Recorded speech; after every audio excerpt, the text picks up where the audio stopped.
Introducing the new party. We live stream Monday through Thursday 8 p.m. Eastern Standard Time.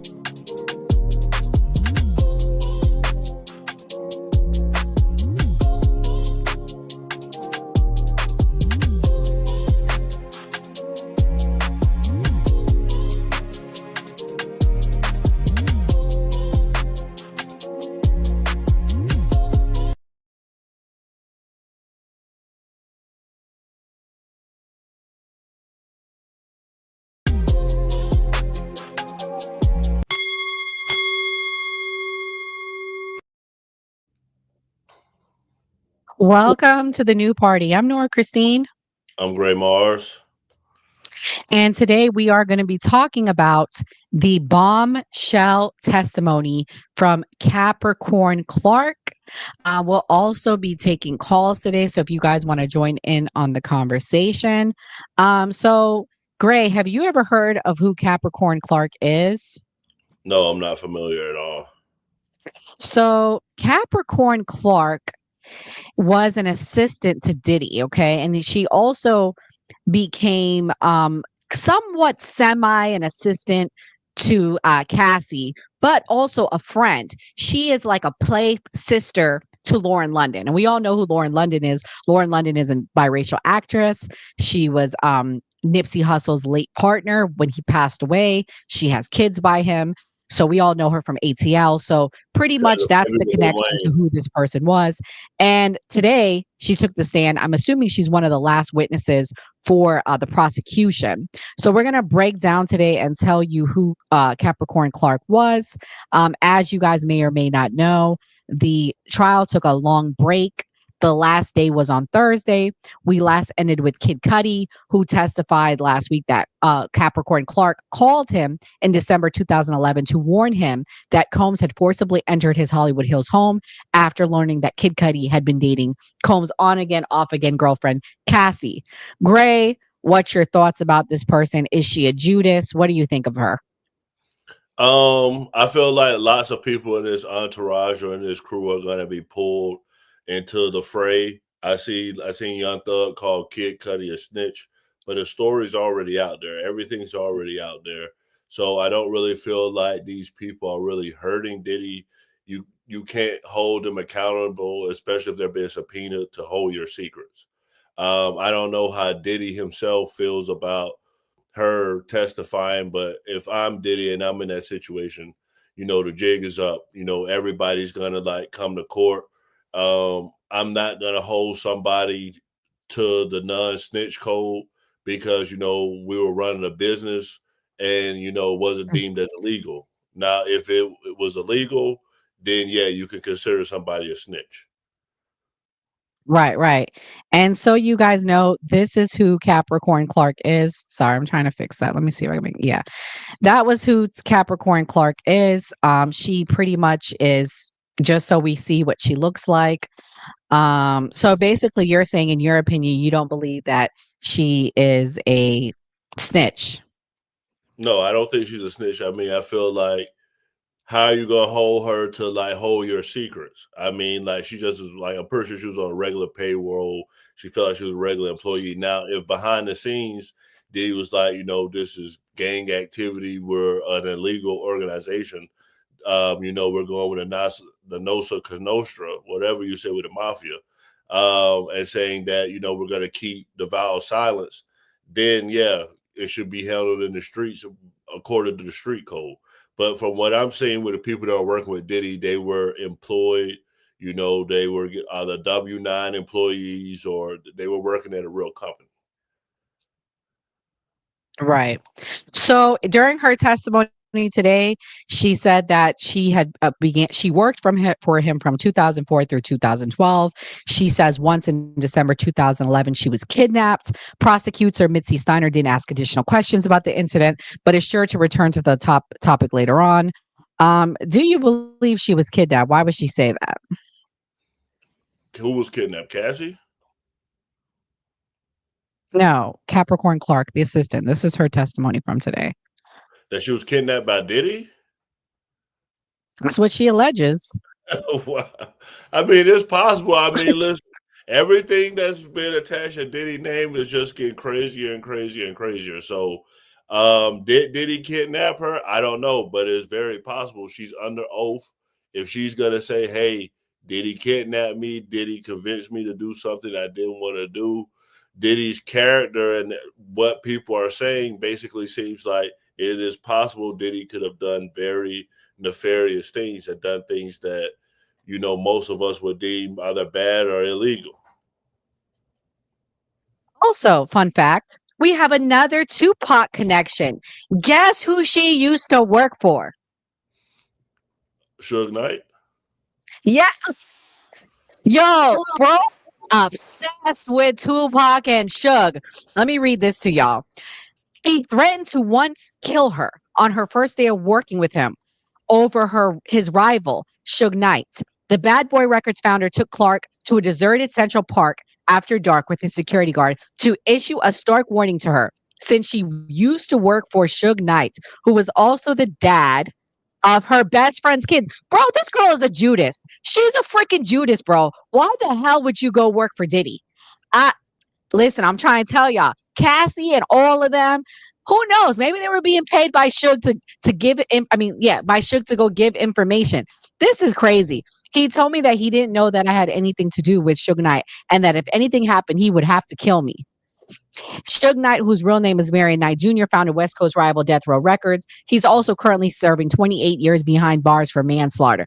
Gray, what is your thoughts about that? That's a freaking bombshell thing. Why the hell would she go work for him? I mean, to me, she's a Judas, bro. I'm sorry.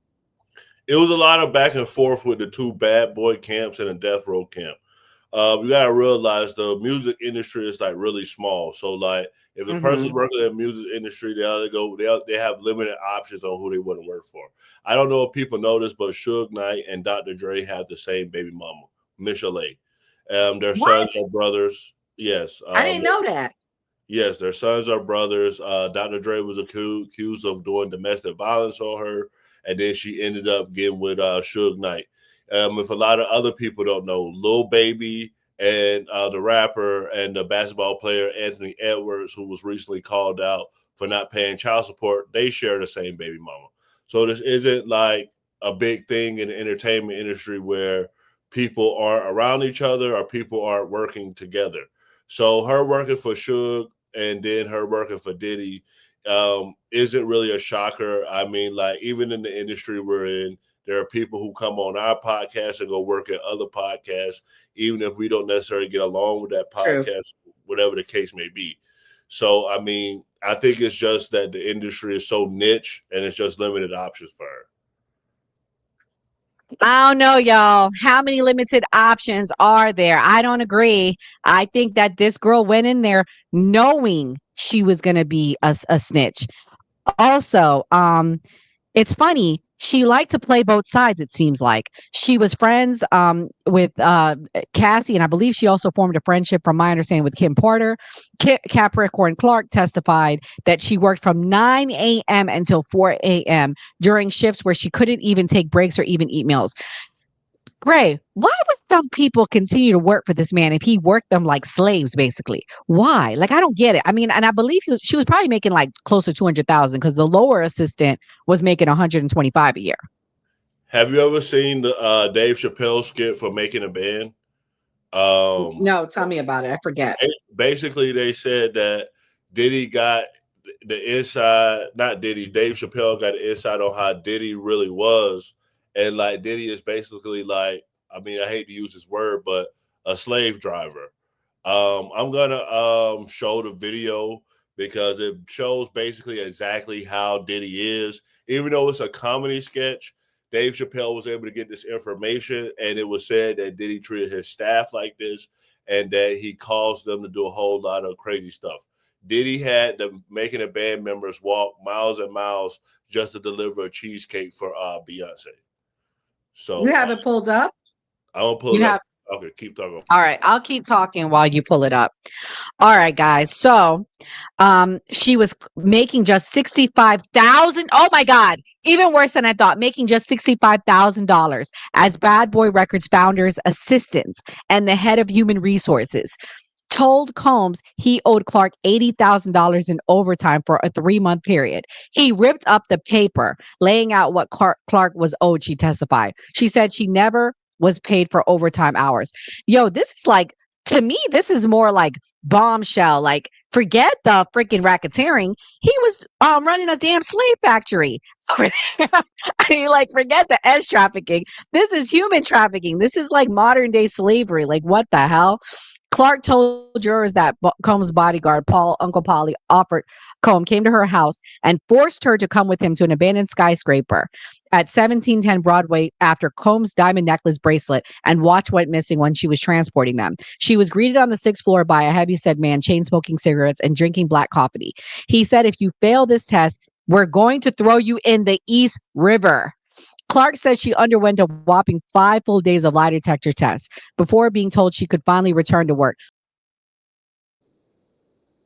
So All right. so Dave Chappelle knew stuff really about Diddy, and Diddy really did that on the Making a Band show. He really made them walk miles and miles and miles to go get a cheesecake for Beyonce.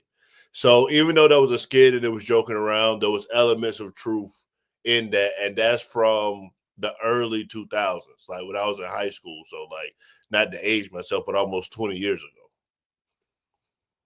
Yeah, that's what's up. Yeah, so I mean, she also testified and told jurors that after the music mogul stayed at the Intercontinental Hotel in Los Angeles, there was a lot of baby oil everywhere. She said she had to help unpack the Bad Boy Records founder's bags for his 3 to 4 day hotel stints, including clothes, a camera bag, baby oil, personal lubricant, and slugs like E. After one of his stays at the Intercontinental Hotel, where Combs was notoriously caught on surveillance footage beating his girlfriend Cassie, the room was left covered in baby oil. I could see handprints left on the ultra suede wall. It was just a lot of baby oil everywhere. It wasn't just necessarily on the wall. It wasn't clear from her testimony if the time she was referring to was the same day when Cassie was beat by Sean. So guys, I did a live on this on Nor Christine Live, and I talked about the baby oil thing and what's the connection, because Steve Harvey he's obsessed with baby oil, and I played the clips of Steve Harvey. What do you think it is about the baby oil, Gray? What is the obsession about it? Because Steve Harvey's also obsessed about it as well. Lubricant. And just putting it on the body. If you watch any Corn episodes, one of the main things they do is they put a lot of lubricant on the person, on the female, or on the male, depending on what your taste is. So it gives a better pleasurable experience, whether it's on your regular body or on your private areas. So basically, it increases the pleasure factor. Got it. When she told him, "I hate it here. I hate working for you," she testified that he once ran at her, shoving her 25 to 30 yards in front of his chef at his Miami Beach home. When the chef repeated to the Bad Boy Records, he merely looked at me and said, "You hate it here?" And he charged at me. Clark told the jury he ran towards me with his hands open and charged at my shoulders. "If you hate it here, get the F out of my house," Combs said after launching Clark dozens of feet away. Combs' security guard intervened and he told Clark to pack her things. She said she stopped working for the rapper after that incident. "That was crossing my boundary." Ooh, so not only are you underpaid and undercut, you are then assaulted. Why do you think she didn't go to the police, Gray? I think with the entertainment industry, it's just one step away from the streets. So, I mean, when you're working in the entertainment industry, it doesn't feel like your normal corporate 9 to 5, or even just a typical labor job, or just working at home remotely. So she probably felt like if I do something, or if I turn him in, he may retaliate. Remember, Diddy is attached to 2 deletions of 2 big prominent figures. That is Biggie, the Notorious B.I.G., who was signed to him, and Tupac Shakur, who was actually beefing with their label. So I seen a woman, I don't know her name, I don't want to misquote her, but she said Sean was too afraid to admit that Diddy was the person that shot someone when we were in the club, and that Kid Cudi was too afraid to tell someone that the car was blown up. So why do we expect these women to be brave enough to go at Diddy? And to me, that has some validation. Also, guys, another thing. She said that she told jurors the hip hop mogul said he was going to kill Kid Cudi after discovering he was dating Cassie. She said that Diddy came to her apartment livid and was holding a gun in his hand, telling her, "Get dressed. We're going to kill this N-word," referring to Kid Cudi. When asked why didn't she call up Cassie, "I never seen anything like this before. He had never come to my house the entire time I knowed him. I'd never seen him with a weapon." She then got into a black Escalade with Combs and sat on his lap while he still had the gun. What the hell? Once they arrived at Kid Cudi's home, Combs went inside while Clark remained in the car. "He came and got me with a gun and took me to Cudi's house to kill him." Clark testified she told Ventura by phone while Combs was inside. So, like, that was pretty bold of her. Like, the car might have been hacked. Like, at least she did try to warn them. Like, what do you think, Gray? It could have been. I'm not sure. Like I said, at least someone tried to warn them. But the question I want to ask you, I've seen a bunch of memes saying that, like, Kid Cudi's dog. I mean, obviously, the dog's not going to testify, but they kept on talking about that the dog is going to testify. Why is that meme going around? What did Diddy do to Kid Cudi's dog? So what he did to Kid Cudi's dog was he locked the dog in a bathroom, and he they're not sure if he gave him something bad to eat, but the dog was never the same again. It was like the dog had PTSD from that situation. So that's what the meme is about. Okay, so she said Diddy viciously kicked Cassie after breaking into Kid Cudi's home. He kicked her the same day he broke into her home after discovering that the rapper had been seeing Ventura. The Bad Boy Records founder, wearing underwear and a robe in his Los Angeles mansion, started kicking Ventura in the thigh and leg with 100% full force after he found out his longtime on and again, off again girlfriend had a fling with King Cudi. She didn't do anything, she testified. She was just crying silently. This is the thing I don't understand about Cassie. Everybody loves to say, "Oh, they were broken up. They were broken up." Well, why the hell Cassie kept going to his house? Do you believe they were broken up, or do you think she was playing both sides? I think it's a possibility that she was playing both sides. I think she just saw, you can't really see. I think she just saw, an opportunity, and, like, basically she was in love with Diddy. I think it's hard to run away from money and love and, like, just convenience. So I think that she felt like, this is convenient for me. I don't want to leave this situation. I don't want to hurt my career. I don't want to hurt my finances. Also, guys, I'm sorry. Let me correct myself. She was the one that drove Cassie there. Earlier that day, Combs kidnapped Clark while holding a gun. This is why she said the kidnapping thing, and threatening to kill Kid Cudi and forcing Clark to come along while he broke into the rapper's home. Clark eventually drove Ventura to Combs' house. So he was like, "Go get her." So let me clarify that. I apologize. I don't want to misspeak, but I mean, somehow she always ended up back with him. So, I mean, am I really misspeaking? You know what I'm saying? Have you seen how aggressive Diddy can be when he wants something? Yeah. Find the tape of him screaming and carrying on. "I want this," while I read Inner City Press's notes. I got a better one for you. Yeah, I love this. Okay, play it. I like when you like this, Daddy. Yeah, when you put my bag Daddy, I down, like when you scrambling and scraping for shit. No. I like that. I'll be practicing. I got Yeah.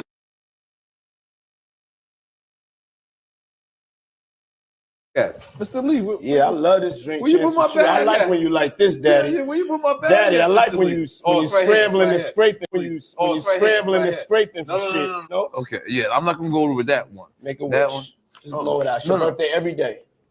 Every day's a birthday on Drink Okay. Champs. God damn it, I'm in. Where I look Did you back miss on me? where I became. Did you miss me though? For real? Because I'm I saying miss- it seems like a thing. I It's miss his partying birthday with party. Puff, man. I Man, miss but I'm partying talking about with for your him. birthday. Huh? Why won't you party with me for your birthday, man? We partied for my birthday before. You came to my party. No, but me and you ain't never really party. You know what I'm saying?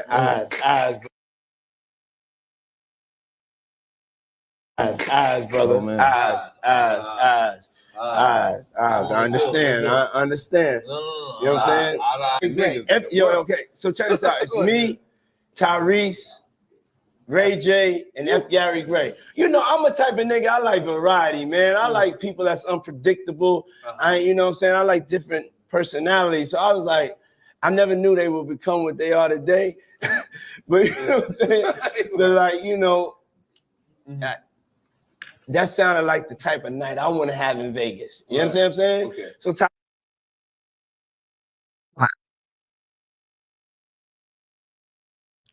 Okay.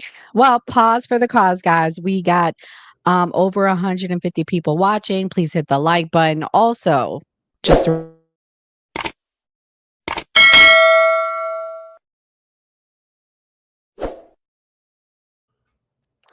so please hit the like button. Also hit the subscription button. Also, just so you know, we are accepting super chats, super stickers, all of that. You can support us by sending us a super chat if you want your comments on the screen. So thank you to everyone for watching. Also, fresh off the press this morning, the DNA results came back. And again, I stand on, there was a woman's DNA found at the scene of Kid Cudi's car. I told you my theory, folks. My theory is Cassie did it. Diddy said, you love me, prove your love to me. That's my theory. Or now that we're listening to Miss Capricorn Clark, maybe she had something to do with it. Gray, what's your thoughts? Because obviously it wasn't Diddy that did it because his DNA wasn't found at the scene. It's a possibility. Like, I mean, this case is just getting wilder and wilder and wilder. So I don't want to say, oh, this is necessarily what's going to happen. And no, Diddy is completely cleared. I think we're going to be fully surprised with what more information comes out. Like in the beginning, when we started this, I thought that one guy that was being interrogated, I just knew he was lying. And then to find out that he was telling the truth and Cassie confirmed it. So, I mean, like, I don't want to just make an assumption. Like, I'm watching the case closely. And guys, I'll definitely try to get you the facts. I want to be a reporter, not a loudspeaker. So I just want to make sure that I'm giving you the right information. Well, I've definitely been giving facts this whole time. I mixed in with some opinion, but mainly facts. So pretty much, and I'm reading Inner City Press's notes now. We're going to switch gears from New York. I'm going to show you guys the difference between mainstream media and independent media. This is Inner City's press notes for the remainder of the time that we're streaming. Capricorn Clark testified that she was born in San Francisco, moved to LA. She worked for Def Jam, then Death Row Records. Okay. Then she moved from Death Row to work for Diddy. What was your relationship to Suge Knight? He is the father of my friend's child. Then you worked for Sean Combs. Yeah, I worked for Sean from 2004 to 2012. The AUSA asked her, was she kidnapped? So, like, she didn't say she was kidnapped. They're putting words in her mouth. Again, this is the spin of this whole case. When did you first meet Combs? When I moved to NYC in 2002. We were super platonic friends. I guess she was trying to say, hey, look, I didn't fuck him. A headhunter said I should work for him as a personal assistant. I did until 2006. Your duties: shadow him from Wake Up. Jesus Christ. And that man never sleeps. Poor girl. Then what were your other duties? I was the head of women's for Sean John. How long did you do that for? She said a year. The global brand director for Sean Combs, name and likeness due diligence to grow the brand. Then I was terminated until 2016 for Cassie Ventura. Did you work in this building? Yes. We moved there in 2005. Where did Combs take you your first date? To Central Park after dark, along with Uncle Polly. He looked like a linebacker. So they show him a picture of that. So pretty much met in 2002. Then she worked for him in 2004. Why didn't he know she worked for Suge Knight? I think Diddy knew that she worked for Suge Knight because I know Suge Knight took pictures with Kim Porter. Did you know this? Yeah. And also Tupac's ex-girlfriend is his baby mama.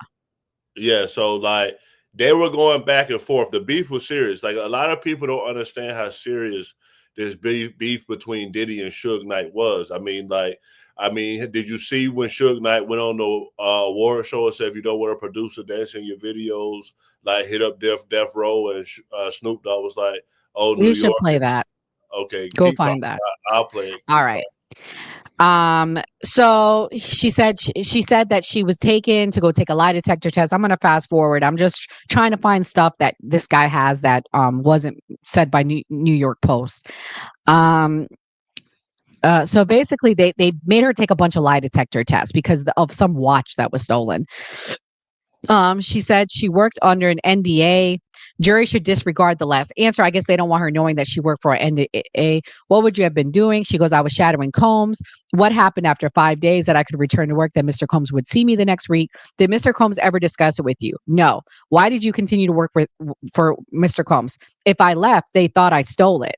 What was your days like? From his townhouse at 74th Street, then Park in the morning, to Daddy's studio late at night. How much sleep did you get? On a good day, 4 hours. On a bad day, I got a stress condition. I was paid $55,000. So, guys, from what I'm gathering, and then you can play the video, she basically had a workers' comp claim for stress. In New York, I believe you're allowed to do that for stress only. So it's interesting that she got that paid. But you can play your clip now of the Suge Knight beef.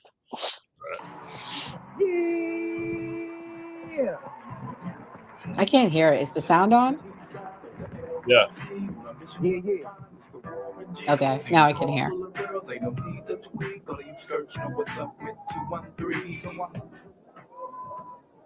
First of all, I'd like to thank God. Second of all, I'd like to thank my whole entire Defo family on both sides. You know what I'm saying? I'd like to tell Tupac to keep his guards up. We ride with him.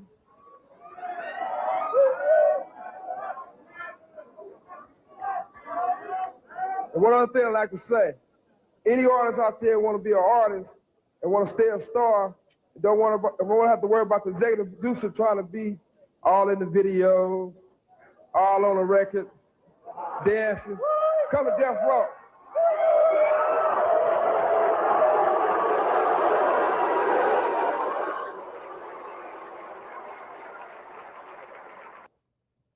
So they did that in New York. And prior to him going up there saying that, Snoop got on stage saying, oh, New York, y'all don't mess with Death Row. Y'all don't mess with Death Row. So it's the East Coast, West Coast beef. But him saying that, he was definitely talking about Puffy. Right. That's very good point. Okay, so going back to the testimony, how frequently would Mr. Combs stay in a hotel with Cassie Ventura in 2008? Like once a week at La Hermitage, the London Intercontinental, for several days following IV trips. Did he speak to you about his relationship with Miss Ventura? Yes, Miss London was there. Chef Jordan in the other room. He called Cassie over, asked her to wait over there. Hand me that. Go back in the other room. She did it. What did he say? You bitches won't do that. That's why you don't have a man. So now we see an introduction to Lauren London's relationship. Listen, some people I know have conspiracies. They don't think Lauren London was really her friend. I don't agree with that. There's tons of pictures I've seen over the years with Lauren London. I don't know why people are saying these crazy conspiracies. But again, Lauren London was definitely in the mix. If anything, I would think she'd want to distance herself now, not bring up their relationship. Gray, what do you think about the conspiracy that this is made up about the relationship with Lauren London? I mean, Lauren London dated Lil Wayne. She dated Nipsey. So, I mean, she was dating, people in the music industry, and those guys are kind of more street. So it's not like a far-fetched to say that she was dealing with Diddy. I think Diddy has been in game for a lot of time, so he's probably had a lot of access to a lot of people. I know a lot of people love Lauren London. They don't want to see her in that light. But, when you're new to the industry and you're coming up and you don't have a lot of opportunities, it's all about network. It's all about relationships. Even what we do is about relationships. So I'm going to say maybe Laura London was around doing that and they interacted, but everybody has a past. Fair enough. Also, she testified that she helped Cassie get a burner phone. So basically, she was playing both sides. And maybe she had sympathy for Cassie, and this was her way to try to keep her silent, or you try to help her. So she starts to cry about seeing the abuse. Her, she was probably emotional for her to see him beating her up on her. What did Mr. Combs say to you? He said, if you jump it, I'm going to F you up too. What did Rube do? Nothing. Who did you call? I called D-Rock. Tell your brother to stop Puff. He's kicking the shit out of her. Wow. I called Paulie too. I said he'd take care of it, but Rube did nothing. What's next? Mr. Combs told me to get the F out. I left on foot. Could you still see her getting kicked? Until I went around the bend. Then who did you call? Regina Ventura, I told her he's kicking the shit out of your daughter. I can't call the police, but you can. Why didn't you call the police? The mission of the day was to get Cuddy, so no police calling. Why were all these men observing this, Gray? I understand that you guys have a code as a man not to step in, but I don't understand why all these men saw this and did nothing. Because they had to be yes men. Like, they know if they got in Diddy's way, they're going to get on Diddy's bad side. That stops the money. That stops the opportunity. Diddy can blackball me. Like, listen, Diddy's been in the game since the 90s. Diddy's connected to Jay-Z. Diddy's connected to the biggest names. They did an entire list of all the times Diddy has been name dropped in rap songs. So those guys that are connected to Diddy, they don't want to stop that gravy train. And they also don't want their career or lives to be hurt. And Diddy has also been known for violence. So, I mean, like, and it is also a code. If a man touches his woman, that's between him and his woman. You can say, hey, Diddy, calm down. But at the same time, I'm not saying that's his property, but it isn't a place for another man to really get into that situation unless he's law enforcement or unless he's got to contact law enforcement. So then she testifies, how many times did Combs threaten you? I'd say about 50 times. D-Rock was there just doubling down on whatever Puff was saying in the moment. Who is Harv Pierre, the president of Bad Boy Records? I told him Puff had kidnapped me. What did Harv tell you? He said, that's crazy, but it's going to be okay. I got a termination notice. I was accused of not properly putting in for the vacation I was on. Had you put in? Yes, to Harv Pierre. Did you lose benefits? Yes, all of them. Health, 401k, my house and car. What did Mr. Combs say? That I would never work again, that he would make me kill myself.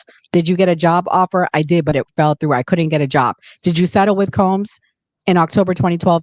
So they did a sidebar and an objection. Do you have any other pending litigation against Mr. Combs? No. Did you go back to work for him? In 2016, because no one else would hire me. Cassie had a new record deal with Epic. Who did you have to get approvals from? Sean Combs. Cassie was taking more drugs. Was she still dating Mr. Combs? Yes. In December 2023, why did you retain an attorney? I was traumatized by Cassie's civil complaint. Capricorn. Her complaint did not reference me. I reached out to Mr. Combs and said, I want my life back. You kidnapped me. Objection overruled. Was there a discussion of you working for Mr. Combs again? Yes, as chief of staff. When did you last speak with Miss Ventura? In 2018. And Kid Cudi, 2012. Woo, that was a lot. What do you think? I think it is a lot. I think Diddy has been accused and probably has done a lot of this. There are people who have worked with Diddy that have just said multiple times that Diddy is violent. Diddy does make threats. So can some stuff not be like taken seriously and over the top? Sure, but Diddy seems to be a control freak. And let's just say, like, once you get that type of power and you're that top dog, it goes to your head. Right. So now we move on about an hour into it. We're going to wrap up soon, but about an hour ago, his attorney's defense started questioning her. So basically, she said in 2002, she met Jeanette, then Miss Combs. In 2001 was the World Trade Center thing that I met Mr. Combs. He wasn't doing drugs, right? She said he did eat in Daddy house, but it got worse. Yes. So basically, they're going to try to say, his attorneys are trying to say, oh, well, his drugs was worse with Cassie. So you said that you think Cassie wasn't good for him. She goes, yeah, I think they were toxic. Do you remember saying you had the biggest crush on him? She goes, basically, they did a sidebar. I don't think they're going to allow that questioning. The judge ruled that you can't ask him that. So you started with Def Jam, Run DMC. She goes, I didn't go back that far. I started around the era of Foxy Brown, Redline, and Jay-Z. So how did you work for Mr. Combs? I put my resume on Monster after the World Trade Center thing. He said you'd work for me. I was like, maybe. He was acting on Raisin in the Sun. I was impressed. He had a major part. He was a star. Then I shadowed him on the Vote or Die campaign. My job was to get the t-shirts on the celebrities and into the photo shoots. I'd call them and say Puff wanted them to come. And they came. They did. How long before the jewelry missing thing? It was about 4 months. On the 4th of July, he threw a white party at his home on the Hamptons that year. And then the jewelry went missing. Because remember, the jewelry is a thing when they had her do the lie detector test. She goes, I got fired for 3 weeks. How did you get unfired? I went to work on his 35th birthday at Caprini to do the celebrity list. I came back. So basically, it seems like Just like his relationship with Cassie was on and off, his work relationship with this woman was on and off. What I'm hearing, it seems like there is some mental illness going on with Puffy. He appears to be bipolar. What do you think? I want to show you this video if you don't mind. I know you gotta go soon, but I want to show you what one is making a band member said that made him leave the group. Freddie P, happy to have you on the platform, my man. What's happening, man? Happy to be here. Hey, man, we finally got you on the platform, man. I've been trying to get you on the platform for a good minute now, man. Oh man, I'm glad we made it happen. When I look in there, I'll be telling people like, man, go ahead and hit Sean. You hit this guy right here, he gonna get it done. Cause you hit me, bro. I'm gonna talk circles, man. Yeah, shout out to Sean, man, for making this happen, man. Cool dude. So before we get into the interview, refresh the audience memory on where they might know you from. Well, I'm Freddie P. From making the band Platinum group. I'm from Liberty City, Miami, Florida. I'm like 1/6 of the band. I always been the one that was like, standoffish, always the quiet one. You know how that be. You always got one in every group. Yeah, you was the quiet one that didn't care, man. You didn't care who Diddy was, man. But I gotta ask you, speaking of Diddy, how you feel about the situation he going through right now? It was to me, honestly, and this ain't no slight. It's just I like to see people get they just do.